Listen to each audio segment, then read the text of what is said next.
ആരോഗ്യമന്ത്രി വീണ ജോർജിന്റെ പത്തനംതിട്ടയിലെ വീട്ടിലേക്ക് മാർച്ച് നടത്തി എന്നാണ് അറിയാൻ വേണ്ടി കഴിഞ്ഞത്. വീണ ജോർജിന് മാത്രമല്ല സ്വകാര്യമായ വീടുകളുള്ളത്.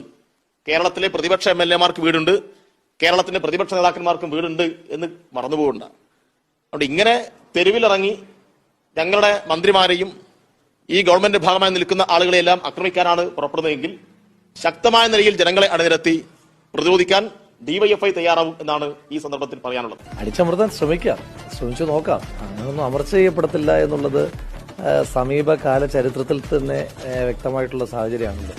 ഇന്നലെ ചില നേതാക്കന്മാരൊക്കെ പറഞ്ഞു കേട്ടു സമരങ്ങളെ കൈകാര്യം ചെയ്യുന്നു.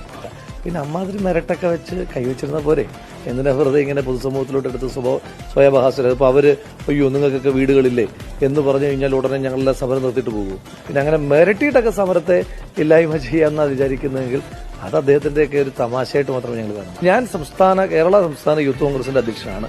ഇവിടുത്തെ വീഴ്ചകൾ ചൂണ്ടിക്കാട്ടും. യൂത്ത് കോൺഗ്രസ് സമരമായിട്ട് മുന്നോട്ട് പോകും.